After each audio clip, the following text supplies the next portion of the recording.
We Got This Africa, proudly brought to you by Frytol. Frytol, you deserve to be well.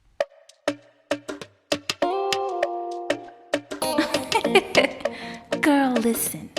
Every woman has a story. Most of us fight very silent battles alone. On this show, we like to share.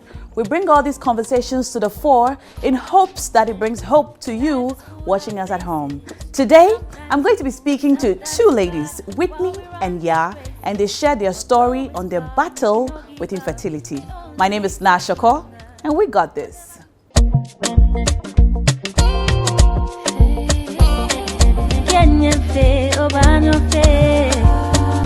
got this.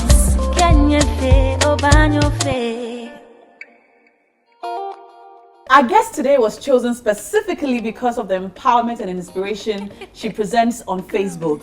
I mean, go on her Facebook page today, and if you have the slightest struggle with infertility, you're sure to find hope for a better tomorrow. Her name is Whitney Mensa, and she's here with you. Hello, ladies. Hi. You're welcome to We Got This. Thank you. How are we? We're fine. You? How's your day so far? Tiring but good. Charlie, tired is good, right? It's better than lying around all day. I suppose. Yeah, trying to figure out what to do. Mine has been great. Yeah? Yes. Some good news? I'm looking great. Yeah, you are. Yes. Yeah, you So my day has Yeah, been you are. You definitely are. So, you know what? First of all, Whitney, let me tell you this. So, a lot of people who go on your page, a lot of women who have struggles with infertility, who go on your page, always get a sense of reassurance, and they know that, like, from the way you share, it's not even what you share, but the way you share, you find hope, and you know that, Charlie, it's hard. I'm going through a thing right now, but because Whitney has been through it, she's able to share with such strength. I can also go through it. So when Ya came in today and she saw you, she said, "Is that Whitney?" I said, "Yeah, that's Whitney." She said, "Am I going on the show with her?" I said, "Yeah." "Why? Do you know her? Are you friends?" Because I was like, "Oh, we're going to have a sister chat because we're all friends over here." She said, "I know her from Facebook." Right? Yes. Why don't you tell her what you told me? From Facebook. I know she has 3 boys now after having gone through a whole struggle, you know. So like you said, it's comforting to know that after going through all of that, you have 3 good boys to show for it. And so if you are going through same or similar, you know, it will be well. I'm selling them. You want them? And all the boys have royal I have names. one boy. There's a Duke. I'm done with boys. Oh, you have one boy. You're done with boys already. well, never say never. 3 boys, you do well. Yeah. You do well. And, you know, I've always thought how ironic it is from, you know, going through struggles, you know, to having 3 whole boys. I mean, Said 3 whole boys. Yeah, I know. You know, I think that is the part of your story that always lights me up. And I'm sure a lot of people would relate. For people who don't know your stories, like you have 3 boys and it's great. But for people who know your stories, like, wow, you have 3 boys. So for the benefits of people who don't know, tell us, what's your story? Where do I start from? Start from when you thought, I'd like to have a baby. I didn't think I'd like to have a baby. A baby came into my life because when I tell people that when my husband and I were getting married, I was actually pregnant. And we didn't have the wedding because I was pregnant, because I didn't also want to get married. I think I'm one of those women that does things the opposite way. Because I always said, I didn't want to get married. I always said, if I will have kids, I'll have all boys. Oh. It's actually something I wanted. Okay. And a lot of very close friends always knew that for me it was boys, because I felt I was too hard to be a girl's mom. I wanted to be a boy's mom to see how it was. And funny enough, all my losses have been boys. So when people say, "Oh, you should try for a girl," I laugh, because I've never been a girl's mom. But I've had 7 miscarriages and 2 stillbirths. You said I should start from the start. So, yes. I just got cold for a minute. Yeah. 7 miscarriages and 2 stillbirths. Yeah. I'm sorry. It's I can look back and say that there was probably a purpose, and that's what I'm doing now, because I'm walking the path and unmasking the face of this very lonely path. It's lonely. It's very lonely, and it's a taboo. It's a taboo to talk about this. And I remember the first time I started my Dear Sisters Keeper, for even women I reached out to, they got people telling them, hey, you're going to join a barring club. Sort of like, why are you owning this? And they should not. But I knew I had to talk about it. I knew I had to give a face to this struggle. And for other women not to go through what I have gone through. You know some of them, like stripping naked before charlatans and all that. No, I do not. I have written about it. I have not. I'm sorry, I missed that post. Yeah. What is that? So at a point after the 2 stillbirths, and then 4 miscarriages, then you're doing the fertility treatments, you're seeing the doctors, you've become a guinea pig for doctors, you've become a guinea pig for anybody who feels like they have the latest advice on medical issues. Somebody advised, a family friend advised that there's a church on the Nkoko road, and that they've given people children, so my husband and I should try it. And you usually go to the church at 5:30 a.m. You need to be there, and you're not supposed to eat the entire day. You get there at 5:30 a.m. and the sort of junior pastors, they preach from 5:30 a.m. till 3 p.m. So you're sitting there, and now you get there, and the cast and the people you see, everybody wants a baby. And if you should see the place now, in fact, I think when you're done with this, there's a mask that falls off your face, because we've driven on the Kumasi Road, we've seen the place, and my husband and I sort of like, we told ourselves we must have been very desperate to have gone there. So what happened? So at 3 p.m. the main man comes, and he sees everybody according to the time. So if you came at 5:30, you'll be seen first. 5:35 should It's be like seen a consulting room. And then fortunately, my husband and I were taken into this room that had a white calico on the wall, and he had 3 junior pastors on each side, and he was standing there and said, I needed to take my clothes off for them to do an examination, because on the calico, now stop looking at me like I'm crazy. I'm sorry, that's not my intention. And that on the calico they can see sort of like a scan. So I did take my clothes off, and they did look, and they said spiritually I was pregnant about 4 months to 5 months, and then they gave us a concoction to drink. Did you drink it? Of course I did. Yeah, there you do it. I did, and then they gave us some herbal bath for the 2 of us to go and take our bath. They have a bathroom there, and we You did. and your husband? Yes, and we did. And then afterwards, they gave us some things to bring home and to do it. Now we got home, and then the next day I started bleeding, like bleeding black, and I had to go to the hospital. They did everything, the bleeding wouldn't stop. And then we realized that there's a stench in the house now. It won't go away. So I decided to go and confess I'm an Anglican, to go and confess to my Reverend Father that this is where we've gone and this is what we've brought home. And he had to come home, and they had to use Anglican incense and all that. And he said, do we have any idea what we had brought home and what we were going to have? That why were we trying to play God? So another counseling and all that. And then it didn't stop there, because at the end of the day, you want a baby. Yeah.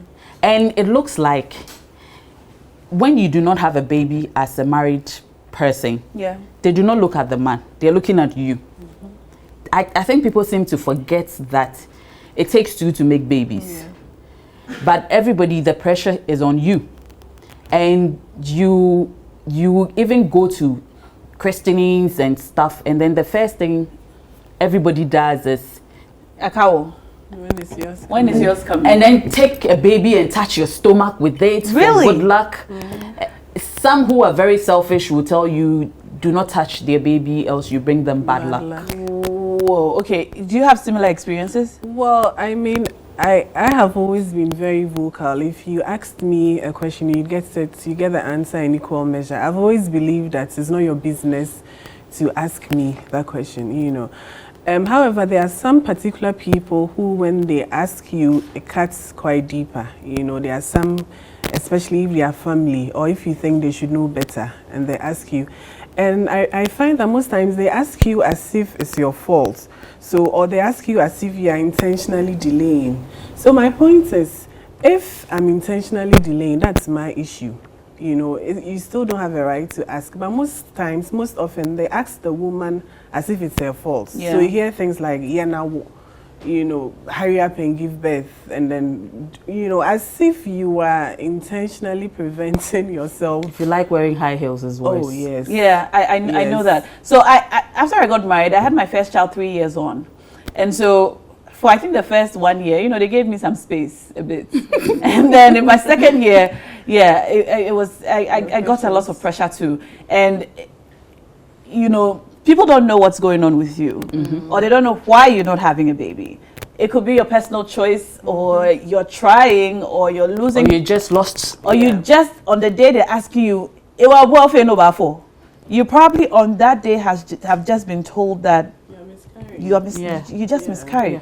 But I guess those things don't matter to us. I was once listening to a couple on radio, and they said that if you're praying for a couple who are trying to have a baby, don't tell them you're praying for them. Yeah. Just pray in your house. Yeah. Because telling them you're praying for them doesn't hasten the answer to the Yes. prayer. Yes. So just pray for them in your homes and don't throw it in their face. That's There are so many twists and turns to the conversation about infertility and couples trying to have babies and cannot. So I'd like us to delve a little deeper right after this. Stay tuned. We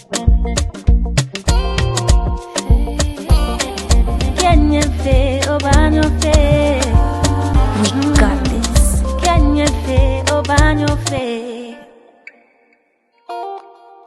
Choosing the right oil makes all the difference. That is why I always choose Frytol. At Wilma, where Frytol is made, each and every worker wakes up with you in mind. Really? And for the millions of other homes too. There, the experts ensure every bottle of Frytol is rich with great taste that creates memories to last the lifetime. Frytol is a cholesterol-free oil fortified with vitamin A. Now I know why you cook with Frytol. Yes, Dad. Enjoy great tasting meals with Frytol. Frytol. Love your food, love your life. This advertisement has been vetted and approved by the FDA.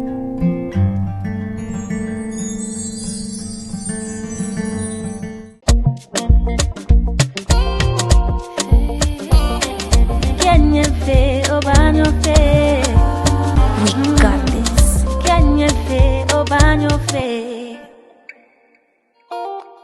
You're watching We Got This, and today we're talking about infertility, talking about it, living it, and getting people in your life to understand. I've got Whitney watching me inside the studios, and she's here with you. Yeah, so we haven't really delved into your story. Tell me, what is your story with infertility and trying to have a baby? Well, so, I mean, my story would be a mix of that, of miscarriage, of stillbirth also. So I've had 1 stillbirth and 2 miscarriages, and finally have 2 children now. You know, so I mean, we got married, I got married early, fell pregnant, I was expecting a boy. It was such a big deal because there are so many girls but few boys in my home. So it was such a big deal to be expecting a boy. You know, I think 29 weeks into the pregnancy, I started bleeding, went into the hospital. 29 weeks, yeah. I remember because I had finished eating banku and you know, went to the hospital. I think the doctor just assumed I was having an abortion. He wanted to do an evac. I said no. I insisted that no, because he had not taken a scan yet. So I went back home with my bleeding, went back to a different hospital the next day, and luckily the baby was still there. Wow. But unfortunately, about a week later, I went into labor. At that time, I had no idea it was labor. I had absolutely no idea. So we finally got to the hospital, and the baby came, like literally dropped as I was on a wheelchair. What? So that somebody had to quickly, because we were all clueless. We didn't know it was labor. So Because it was too early. It was too early, So someone had to catch him. He came out. We thought he was fine. Okay, but this he is was all small, like, wait, slow down. So like you a movie. you weren't feeling okay. No. You went so to the apparently hospital. I was having contractions. I didn't know. Did you feel anything? Now that I think about it, I felt something. But I didn't think it was labor, because in my was mind, too labor early. was like, 39, 38 weeks. Yeah. So, and the baby like literally came out. Did you push? No. If I remember, I don't remember pushing. And besides, The baby just came out. He just came. He nearly dropped on the floor because I was on the wheelchair. I think they were going to transfer me to somewhere else, because the nurses there also had no idea what was happening. Perhaps I was handling my pain a bit too well. So after the baby came, they had to take him to Kolebu. Put him in an incubator because he was small. And I went to visit him the first day. He was there with so many tubes. Yeah. The second day, by the third day when I went, the bed was empty. And that even shows how we handle these things. We didn't get a call. We had nothing. We just went to see the incubator bed empty.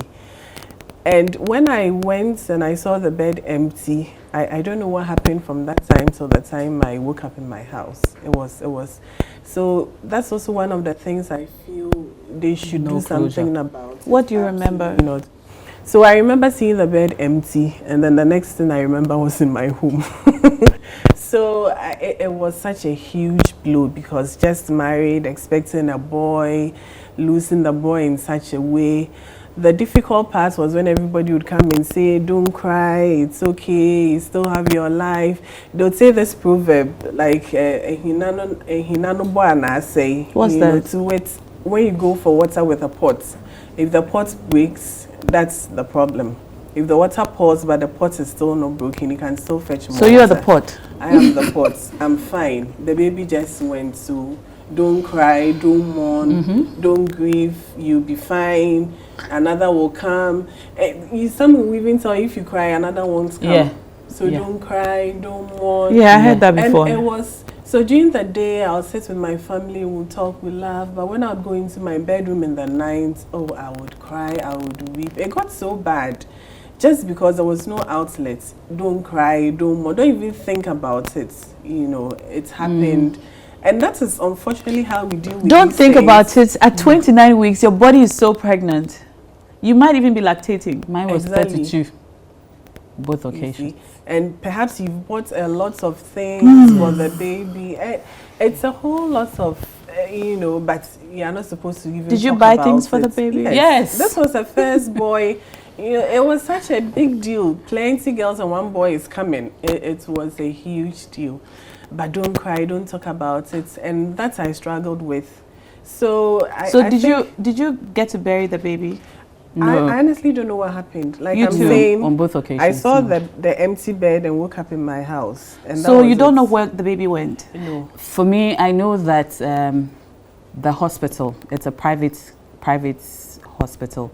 I know that they had, looking back now, I think it was some sort of, they were very negligent about a lot of things there, because they said there were other babies they had to go and do sort of like a mass burial, so they took them. I think I heard similar. They did a mass burial for your baby? That's Yes. what happens. They don't give the baby to you when the baby at that dies? point, you were in pain. For me, they had to. So how do you know the inject- baby died?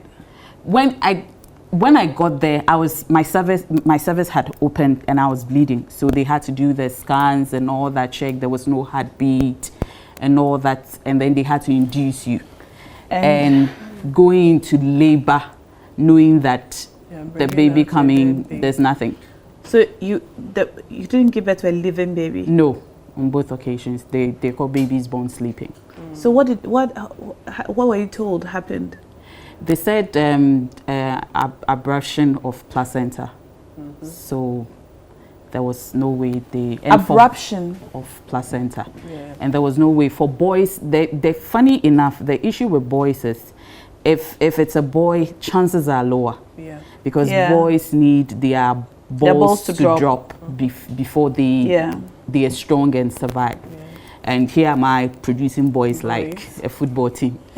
I was once given a hierarchy in a NICU. Black girls, white girls, black boys, white boys. That's the hierarchy I was given for the survival chances of a premature baby. And I was having a black boy. So I had my baby early too. So I'm a NICU mom. I was in a NICU for a while, and you're given a hierarchy. You're given the probability, the child's probability of survival. So I know about black boys. Like when you give birth to a boy, the chances are much lower than a girl. Girls tend to survive. And for baby M, he was the only survivor baby 4 years ago in that NICU. Wow. Yeah, the only boy that survived. So it's traumatic. I mean, I don't think you don't give anybody their dead baby. Now they do, because 4 years ago there was a woman that she's done 4 IVFs, and I would never forget her.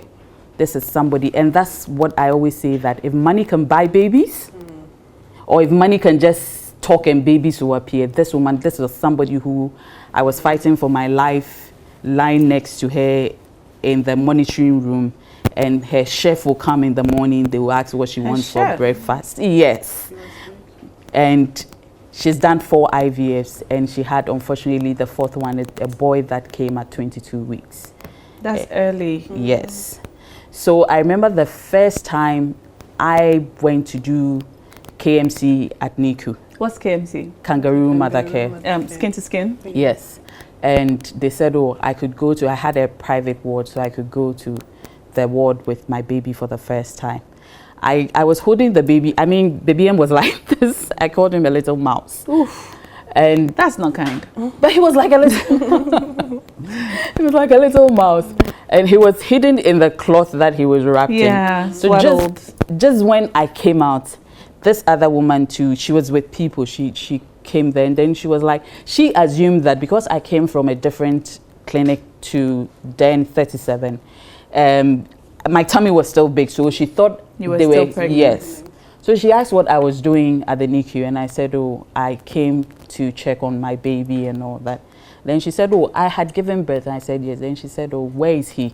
So I had to you had to open the cloth to show him. But oh goodness, he was small. Inside. How many weeks did you have him? Baby M was 33 and a half weeks. Okay.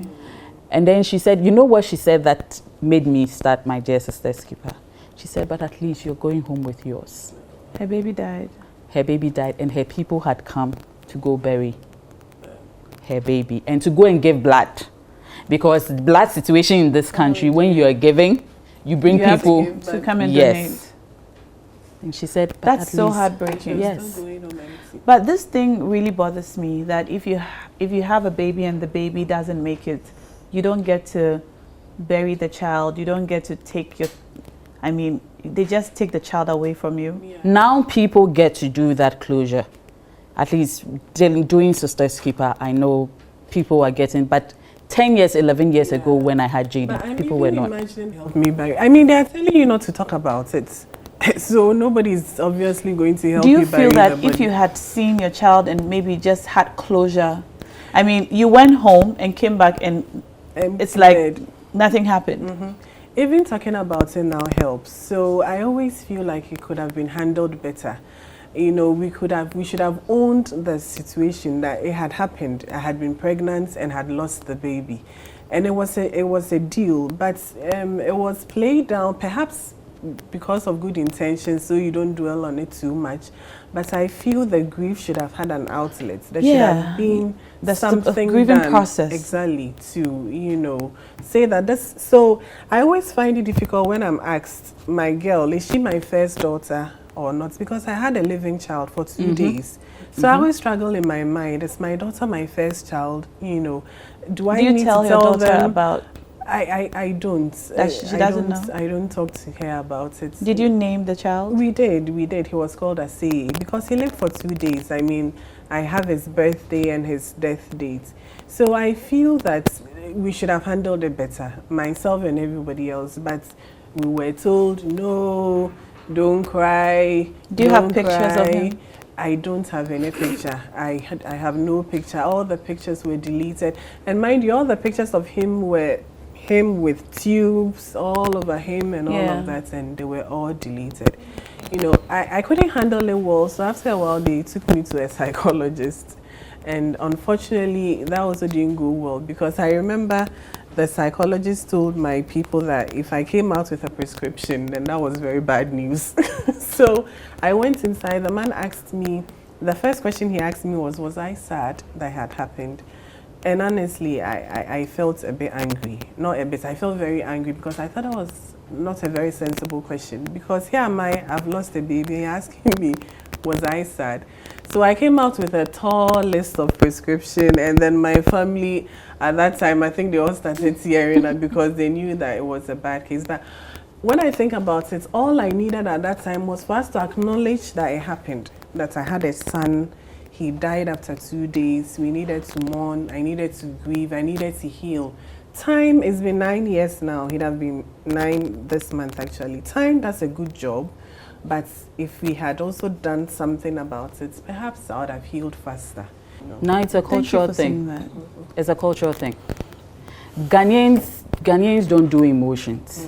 Yeah, we are tough people. We toughen up, and it's unfortunate. But when we come back, we're going to delve more into how to deal when this happens to you. How not to pretend nothing happened and just breeze through it and get on with your life. This is We Got This. We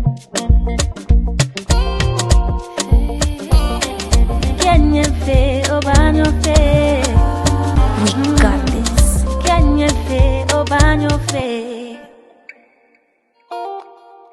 Choosing the right oil makes all the difference. That is why I always choose Frytol. At Wilma, where Frytol is made, each and every worker wakes up with you in mind. Really? And for the millions of other homes too. There, the experts ensure every bottle of Frytol is rich with great tastes that creates memories to last their lifetime. Frytol is a cholesterol-free oil fortified with vitamin A. Now I know why you cook with Frytol. Yes, Dad. Enjoy great tasting meals with Frytol. Frytol. Love your food, love your life. This advertisement has been vetted and approved by the FDA.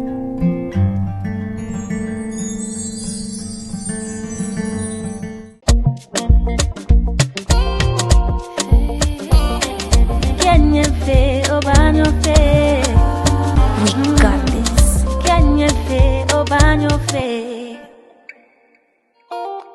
Sometimes recovering from a loss and deciding, you know what, I have lost, but I'll continue to try, can be the most difficult thing for a mother trying for a child.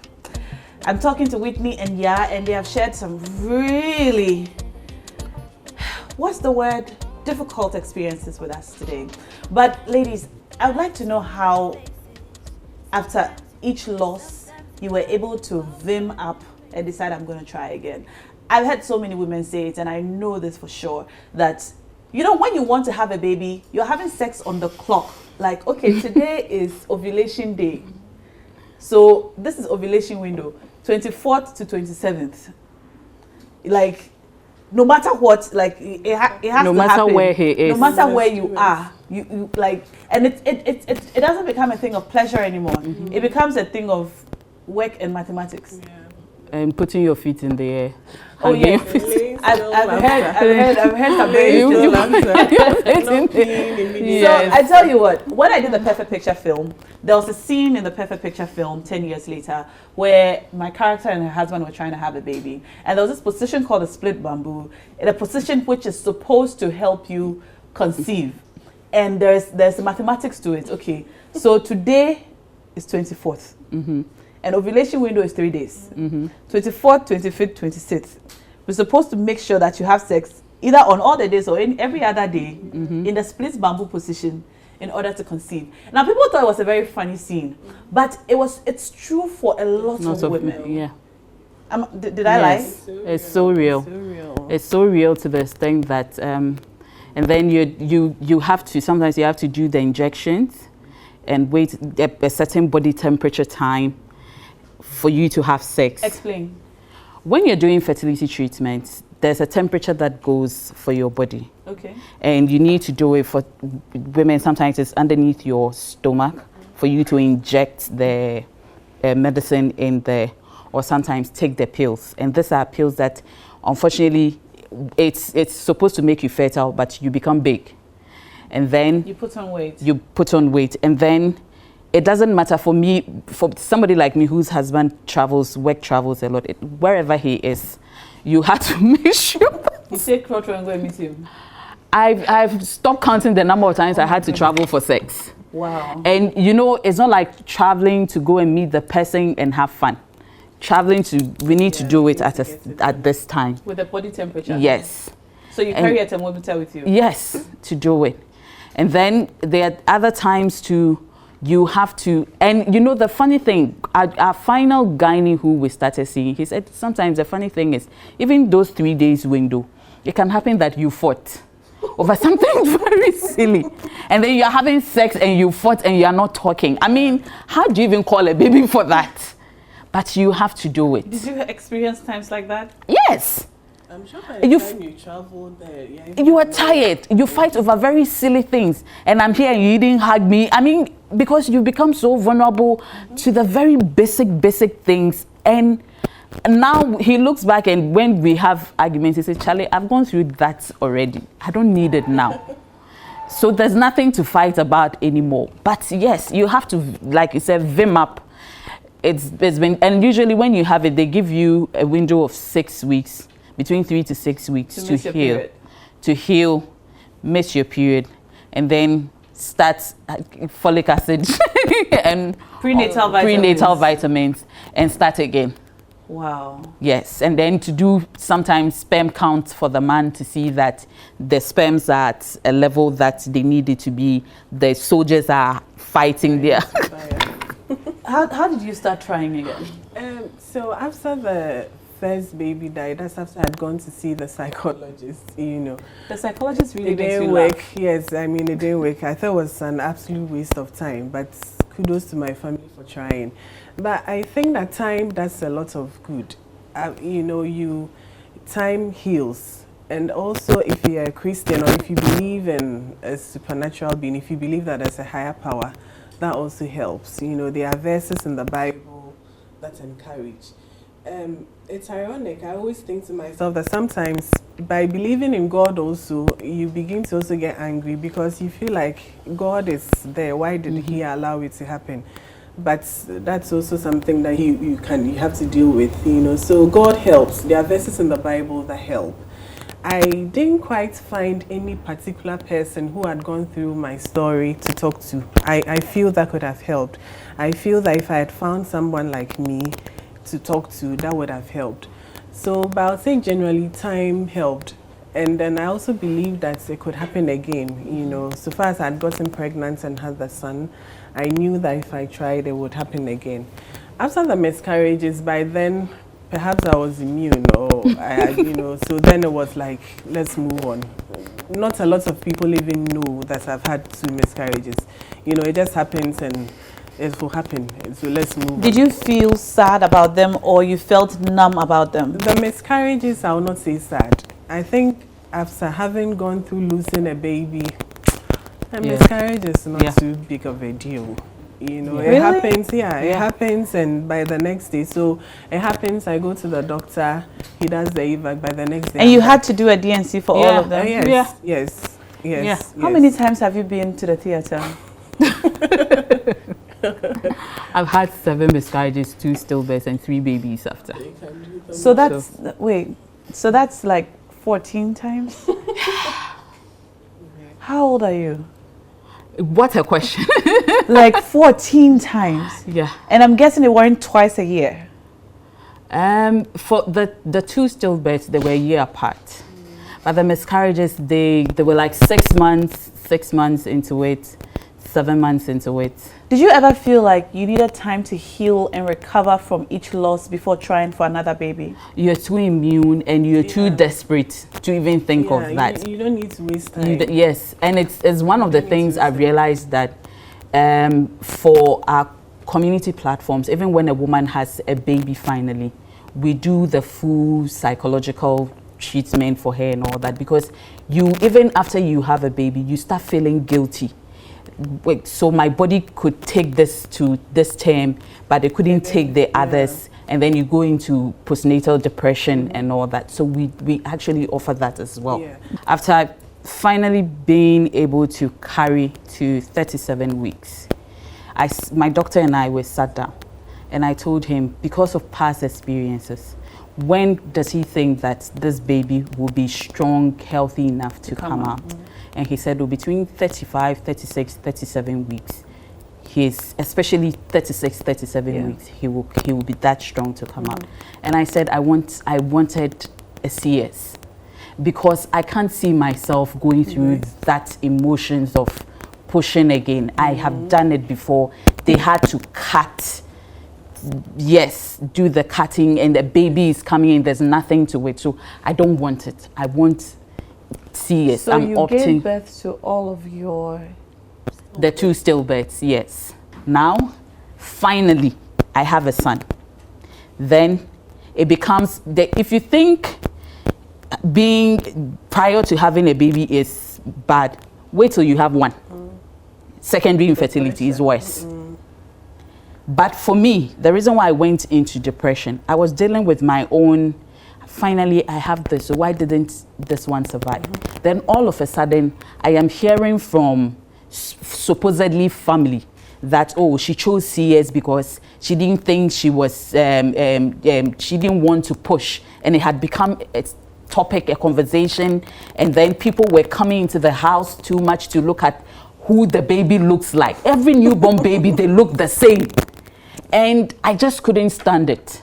I have serious OCD, so I couldn't stand all that. A baby is sleeping and people will come and wake the baby up to hear how he's sleeping. I got it that finally there was a baby around, but people needed to know their boundaries, to give you space. So all that, then I didn't even know I had gone into postnatal depression. The baby would be there crying, and I could care less about it. I was, when he's crying, I'm crying.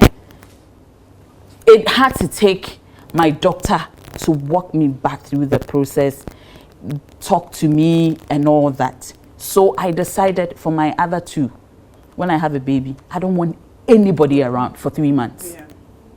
I wanted to go through that alone to take all that goodness in with my child.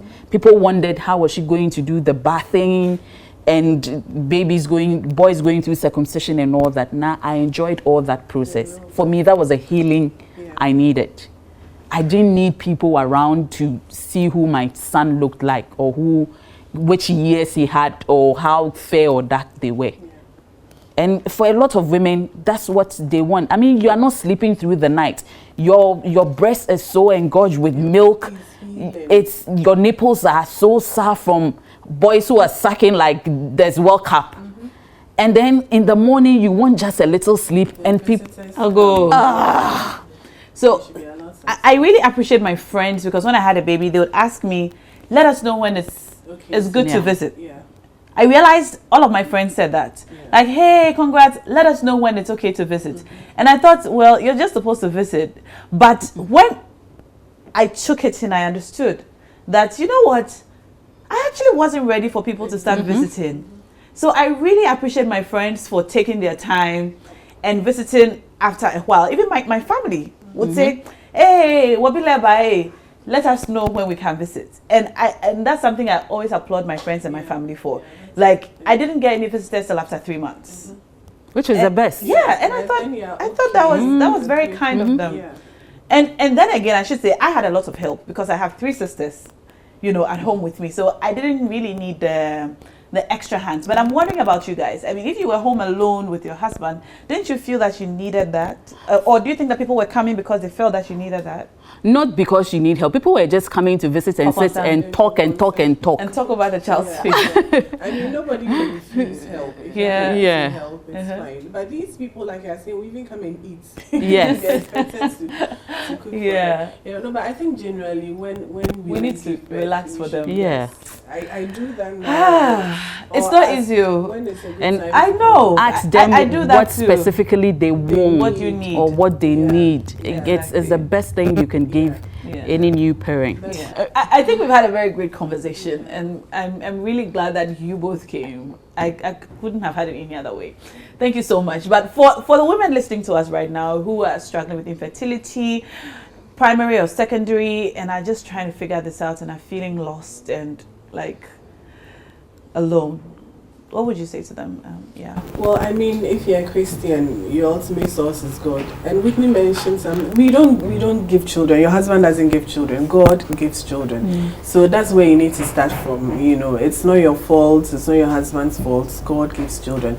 And now also there are so many medical things that you can do. So if you identify that it's a medical problem, I mean, there's no harm. Sometimes people feel that if they go through a medical way to get a baby, perhaps the baby is not a baby enough or so, I don't know. But there are so many medical interventions that you can go through, you know, so go through, get the help that you need. The questions, we are still talking about them, but sometimes they come. I feel like you need to have an answer prepared for them. So when the question comes, give them that answer. And don't Clap back. Don't be bothered too much by it. Yeah. And cry, I would say cry. Crying does a lot of good. People say, we'll tell you don't cry, don't cry. I mean, cry. But cry, wipe your tears and move on. That's something I need to learn how to do. Oh, you need to cry. You don't cry? No, I don't. Oh, I cry a lot. Crying has helped me through most of the challenge. It's good to cry. Cry, let it out. Also do something. If you don't cry, perhaps do something. Yeah. Do something to let the grief out. Find an outlet. That it also helps to talk to, but you need to be careful who you are talking to. That you need too, to huh? be very careful. Yeah. If you don't have anybody, you perhaps don't talk. But if you find somebody you can share, it's I mean, now, even if you don't trust anybody in your life, there are lots of anonymous virtual platforms that you can join and find people with similar life situations as you, and you can get some closure from there. How about you, Whitney? The first thing I'll say is for both partners. I realized that for us, we were able to face a lot of these things because we were one unit. Yeah. So you can't go to my husband and go and say stuff about what I should do and how he should handle me, and vice versa. When the two of you are facing the world together, it's hard for people to come at you with a lot of these things they say. The second thing is for you to know that before all these things, you had a purpose. Yeah. I always say that being a mother, being a wife, is a complement of the journey you are on in life as a woman. So whilst you're waiting, find your purpose-driven life and live it. It may be hard. It is hard. But when you're living that purpose-given life, it is when some of these things happen unexpectedly. And to know that, when I tell my women on the community platforms that for me, I'm not praying for them to get pregnant, because when you are pregnant, it's just you. The parent journey, that's what I'm praying for, patience for them to go on this journey without going crazy. It's a whole ball game on its own. Yeah, that's true. And for them to know, one of our biggest supporters is Auntie Joyce Ayi. And there was a day she called me for tea and she said, Whitney, I need to be very frank with you. You need to start letting women know that having a baby is not only carrying in your womb. Adopting, surrogacy is all part of being a parent. And for us to change our mindset towards it. There's no shame, like Ya said, in finding a medical way to have your baby. Own it, live it, it's what will bring you joy.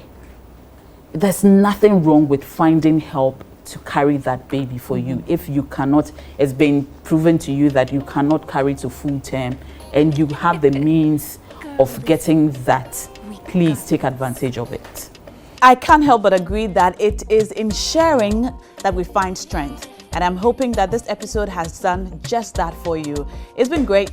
I hope you agree. This is our show where we share, we learn, and we get stronger. My name is Naa Ashorkor, and we got this. Although it's far, make you no give up. It only makes us stronger. Whatever you do, do them well. Make you no worry. We go stay okay, we go be alright. No, Inyami, go chichino. Inyami, oban your faith. Inyami, walk on jano. Kenyan faith, oban your faith. Inyami, go chichino. Inyami, oban your faith. Inyami, walk on jano. Kenyan faith, oban your faith. Kenyan faith, oban your faith. Kenyan faith, oban your faith. Kenyan faith, oban your faith. We got this. Kenyan faith, oban your faith. We Got This Africa, proudly brought to you by Frytol. Frytol, you deserve to be well.